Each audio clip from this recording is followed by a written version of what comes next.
والذين يكنزون الذهب والفضة ولا ينفقونها في سبيل الله فبشرهم بعذاب أليم আল্লাহ পাক রব্বুল আলামিন বলেন, যাদেরকে আমি আল্লাহ পাক রব্বুল আলামিন সম্পদ দান করেছি, আমি আল্লাহ তাআলার সম্পদ পাওয়ার পরও আমি আল্লাহর রাস্তায় খরচ করে না, যারা দুনিয়ার জমিনে স্বর্ণ রূপাকে পুঞ্জীভূত করে রাখে, জমা করে রাখে, ওগো পয়গম্বর আপনি তাদেরকে জাহান্নামের কঠিন শাস্তির সুসংবাদ শুনিয়ে দিন।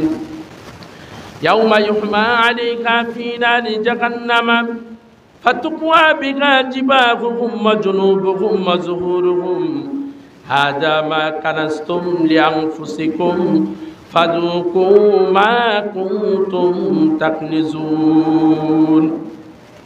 কাল কিয়ামতের ময়দানে তার এই অর্থ সম্পদগুলো জাহান্নামের আগুনের মধ্যে উত্তপ্ত করে তার শরীরের মধ্যে দাগ দেওয়া হবে, তার কপালের মধ্যে দাগ দেওয়া হবে, তার পিঠের মধ্যে দাগ দেওয়া হবে, তার পেটের মধ্যে দাগ দেওয়া হবে।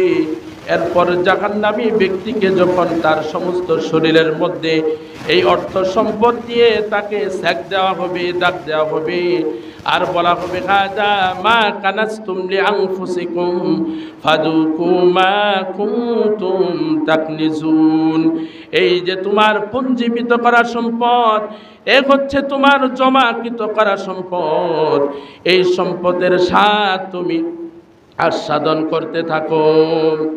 রাসূলুল্লাহ সাল্লাল্লাহু আলাইহি ওয়াসাল্লাম বলেছেন, যাদেরকে আল্লাহ পাক রব্বুল আলামিন অর্থ সম্পদ দান করেছে, যারা আল্লাহর রাস্তায় খরচ করে না, যাকাত দেয় না, তাদের এই অর্থ সম্পদগুলোকে কাল কিয়ামতের ময়দানে বিষধর সাপের রূপান্তরিত করা হবে। রাসূলুল্লাহ সাল্লাল্লাহু আলাইহি ওয়াসাল্লাম বলেন, মান আতাহুল্লাহু মালান ফালাম ইউআদ্দি যাকাতাহু মুসিলা লাহু ইয়াউমাল কিয়ামাতি শুজাআন আকরা লাহু যাবিবাতানি থুম্মা ইউতাওয়াকুহু ইয়াউমাল কিয়ামাতি থুম্মা ইয়াখুযু বিলিহজিমাতাইহি থুম্মা ইয়াকুলু আনা মালুকা ওয়া আনা কানজুকা।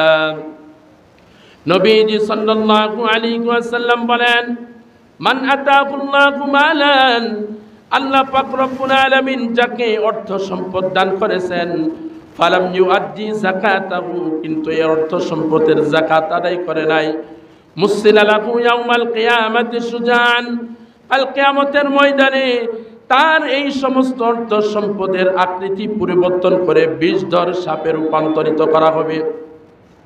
আকরা লাহু যাবিবাতাইনি, আল্লাহর রাসূল বলেন, এই সাপের মাথার মধ্যে ভয়ঙ্কর দুইটা কালো বিন্দু থাকবে, কালো দাগ থাকবে।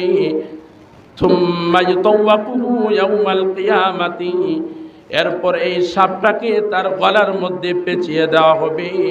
থুম্মা ইয়াখুযু বিলিহজিমাতাইহি, এরপর এই ভয়ঙ্কর সাপ, বিষধর সাপ তার কপালের মধ্যে কামড় দিয়ে বলবে, থুম্মা ইয়াকুলু আনা মালুকা ওয়া আনা কানজুকা, আমি হচ্ছি তোমার পুঞ্জীভূত করা সম্পদ, আমি হচ্ছি তোমার জমাট বাঁধা মাল।